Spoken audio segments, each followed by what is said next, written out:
அன்பார்ந்த ஞானவழி YouTube channel நேயர்கள் அனைவருக்கும் வணக்கம். இந்த பதிவில் மகர ராசி அன்பர்களுக்கு செவ்வாய் பெயர்ச்சி சிறப்பு பலன்கள் காணலாம். 2024 வருடம் ஆகஸ்ட் மாதம் 26ஆம் தேதி முதல் அக்டோபர் மாதம் 23ஆம் தேதி வரை ஒரு 58 நாட்களுக்கு ரிஷபராசியிலிருந்து மிதுன ராசிக்கு செவ்வாய் பெயர்ச்சியாகி மிருகசீரிஷ நட்சத்திரம் 3-4 பாதத்திலும், திருவாதிரை நட்சத்திரம் 4 பாதத்திலும், புனர்பூச நட்சத்திரம் 1-2-3 பாதத்திலும் சஞ்சாரம் செய்ய போகிறார். செவ்வாய் பெயர்ச்சியின் மூலம் மகர ராசி என்பதற்கு எந்த மாதிரியான பலாபலன்கள் நடக்கும் என்பதை இந்த பதிவில் காணலாம். நம்முடைய ஞானவழி யூடியூப் சேனலை பார்த்து கொண்டிருக்கக்கூடிய அன்பர்கள், இதுவரை சப்ஸ்கிரைப் செய்யாத அன்பர்கள் மறக்காமல் நம்முடைய சேனலை சப்ஸ்கிரைப் செய்து கூட இருக்கின்ற ஆல் பட்டன் அழுத்திங்க. நன்றி. மகர ராசி அன்பர்கள், வேட்டைக்கு தயாராகுங்கள். உங்கள் ராசிக்கு சத்ரு, பகை, நோய், சர்வீஸ், வேலை 6ஆம் வீட்டிலே செவ்வாய் பகவான் சஞ்சாரம் செய்ய போகிறார். நல்ல வேலை, வருமானம் சம்பாதித்து கடனை கட்ட போகிறீங்க. உங்கள் சேமிப்புகளை உயர்த்தி கொள்ள போகிறீங்க. அதற்குண்டான வாய்ப்புகளை செவ்வாய் பகவான் கொடுக்க போகிறார். மகர ராசிக்கு செவ்வாய் பகவான் சுக லாபாதிபதி. மகர ராசியில் உச்சம், கடகராசியில் நேசம் அடைகிறார்.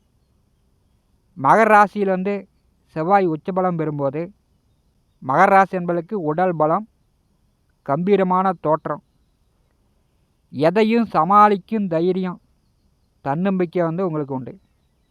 அதே வழியில் பிடிவாதம், கொஞ்சம் கோபமும் ஜாஸ்தி. பிடிவாதம் எந்த அளவுக்கு இருக்கும் அப்படின்னா, கோபம் எந்த அளவுக்கு இருக்கும் அப்படின்னா, பெற்ற பிள்ளையாக இருந்தாலும் சரி, உடன் பிறந்தவர்களாக இருந்தாலும் சரி, சண்டை, விரோதம், மனஸ்தாபம் வந்துருச்சுன்னா இவங்க சாகும் வரை கூட பேசாமலே இருப்பாங்க.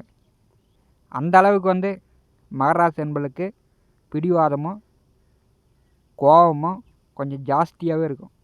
இது இந்த செவ்வாயினுடைய காரகத்துவம். வைரம் பாஞ்ச கட்டை அப்படின்னு சொல்லுவாங்க. அது மாதிரி மகர ராசி என்பதற்கு சுகம் உண்டு.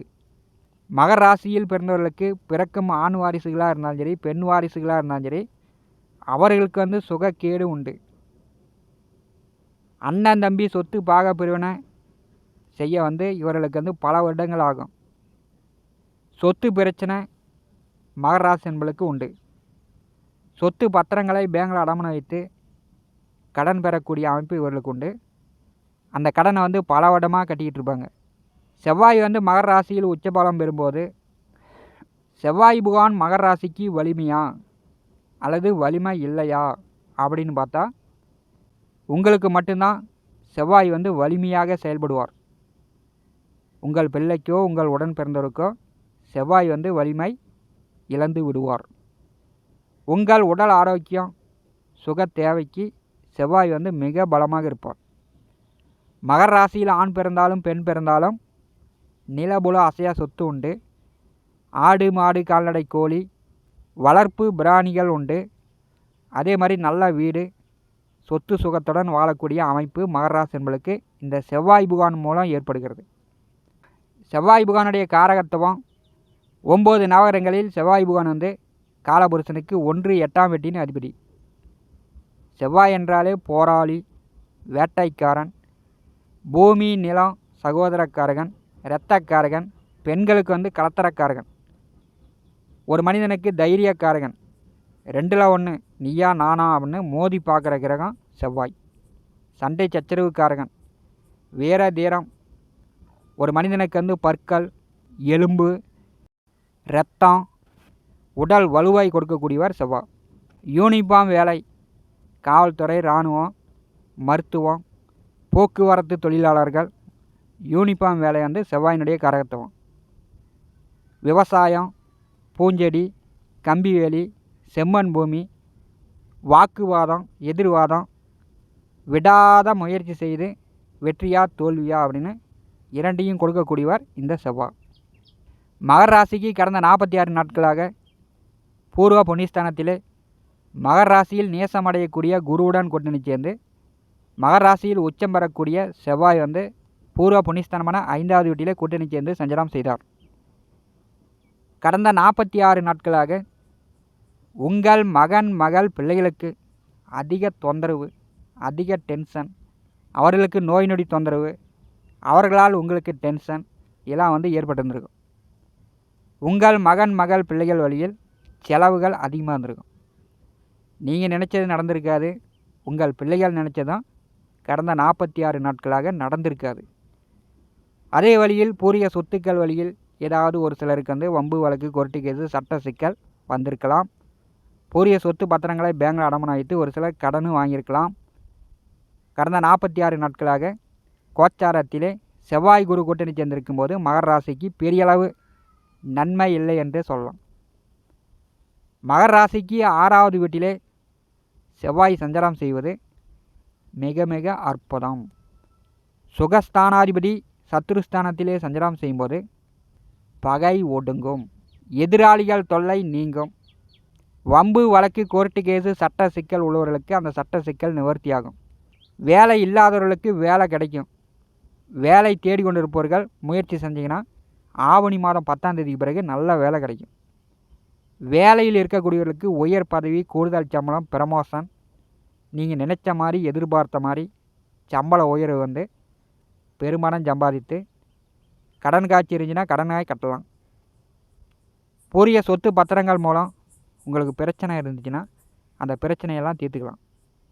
அண்ணன் தம்பியிடம், உங்கள் பிள்ளையிடம் ஏதாவது பிரச்சனை இருந்துச்சுன்னா அந்த பிரச்சனையெல்லாம் தீரும். மகர ராசிக்கு 6ஆம் வீட்டிலே செவ்வாய் பகவான் சஞ்சாரம் செய்யும்போது செவ்வாய் வந்து உங்களுக்கு வலுவாக நல்ல சம்பாத்தியத்தை கொடுக்கிறார். தடையின்றி வருமானம், தடையின்றி வேலை, தடையின்றி பணம் வந்துச்சுன்னா எப்பேற்பட்ட பிரச்சனையாக இருந்தாலும் மகர ராசி என்பர்கள் அதையெல்லாம் தீர்த்து விடலாம். ஆவணி மாதம் 10ஆம் தேதி முதல் மகர ராசிக்கு செவ்வாய் வந்து மிக வலுவாக இருக்கிறார். நீங்கள் வந்து வேட்டைக்கு தயாராகலாம். எவ்வளவு கடன் இருந்தாலும் அந்த கடனை கொடுத்து அடைப்பதற்கான வாய்ப்புகள் வருகிறது. நீங்கள் செய்கின்ற வேலை நிரந்தரமாக இருந்துச்சுன்னா போதும், அதன் மூலம் உங்கள் உழைப்பின் மூலம் பணம் சம்பாதித்து அந்த கடனை அடைத்து விடலாம். விவசாயம், மண் சார்ந்த தொழில் வேலை செய்து கொண்டிருப்பவர்களுக்கு சிறப்பு. ரியல் எஸ்டேட் தொழில்துறையில் இருக்கக்கூடியவர்களுக்கு அடுத்த 58 நாட்கள் மகர ராசி என்பர்கள் கொடி கட்டி பறக்கலாம். விவசாயிகளுக்கு பார்த்திங்கன்னா பயிர்கள் நன்கு செழித்து வளரும், நல்ல மகசூல் கொடுக்கும். உங்கள் எதிர்பார்ப்புக்கு மீறி, தேவைக்கு மீறி பணம் சம்பாதிக்கக்கூடிய வாய்ப்பு உண்டு. லட்சுமி கடாட்சம், உங்கள் பெயர் மதிப்பு மரியாதை மகர ராசி என்பர்களுக்கு உயரும். 6ஆம் இடம் என்பது நோய். செவ்வாய் வந்து 6ஆம் வீட்டில் சஞ்சாரம் செய்யும்போது உங்களுக்கு எதே நோய் நொடி தொந்தரவு இருந்துச்சுன்னா, மருத்துவ செலவு செய்து கொண்டிருந்தீர்கள் என்றால் அதெல்லாம் நிவர்த்தியாகும். பெரும்பாலும் மகர ராசி என்பர்களுக்கு சொல்லிக்கும்படியான நோய் நொடி தொந்தரவுகள் வராது. அப்படியே வந்தாலும் 2 நாள் 3 நாள் சிறு சிறு நோய் நொடி, சளி, காய்ச்சல் இந்த மாதிரி வந்துட்டு உடனே சரியாயிடும். மகர ராசிக்கு 6வது வீட்டிலே செவ்வாய் அமர்ந்து அவருடைய 4ஆம் பார்வை 9ஆம் வீட்டின் மேல் கேது பகவான் மேல் விழுகிறது. குருவும் செவ்வாயும் கேதுவை பாரி செய்யும்போது உங்கள் தந்தை உடல் ஆரோக்கியத்தில் சற்று கவனம் எடுத்துக்கொள்ளுங்கள். தந்தையாரிடம் விதண்டாவாதம், எதிர்வாதம் பேசாதீங்க. பாக்கியத்தை 2 கிரகங்கள் பாரி செய்யும்போது நீண்ட தூர யாத்திரை, ஆன்மீக சுற்றுலா, நீங்கள் இதுவரை வழிபாட்டில் தடங்கள் இருந்துச்சுன்னா தடையெல்லாம் நிவர்த்தியாகி வழிபாடு செய்யலாம். வழிபாடு ஸ்தலங்களுக்கு சென்று வரக்கூடிய வாய்ப்பு, இறைவனுடைய அனுகிரகம் கிடைக்கிறது. உங்கள் தந்தையாரிடம் எதிர்வாதம் செய்யாதீங்க. உங்கள் தந்தையார் பேச்சை கேட்டு செயல்படுங்க. செவ்வாய் பகவானுடைய நேர் 7ஆம் பார்வை விரயத்தின் மேல் விழுகிறது. மகர ராசி என்பளுக்கு வெளியூர், வெளிநாடு சார்ந்த வேலையெல்லாம் கிடைக்கும். உறங்காமல், ஓய்வு இல்லாமல் கண் விழித்து வேலை பார்க்கக்கூடிய நிலையெல்லாம் ஏற்படும். அதற்குண்டான வாய்ப்புகள் உண்டு. 12வது வீட்டை செவ்வாய் பார்வை செய்யும்போது விரயம் குறையும். உங்களுக்கு வந்து பயணம் ஏற்படும். கணவன் மனைவிக்குள் ஏற்பட்ட கருத்து வேறுபாடு நிவர்த்தியாகும். பிரிந்த கணவன் மனைவி ஒன்று சேரலாம். பிரிந்த காதலர்கள் ஒன்று சேரலாம். கணவன் மனைவிக்குள் நல்ல அந்நியம் போகச் சுகம் உண்டு. செவ்வாய் பகவானுடைய 8ஆம் பார்வை மகர ராசியின் மேல் விழுகிறது. தைரியமாக, தன்னம்பிக்கையாக எந்த ஒரு காரியங்களையும் முன்னின்று செயல்படுவீங்க. மகர ராசி என்பளுக்கு அடுத்த 58 நாட்கள் உங்கள் கை ஓங்கி நிற்கும். நீங்கள் எடுத்த காரியம் தொட்ட காரியம் வெற்றி பெறலாம்.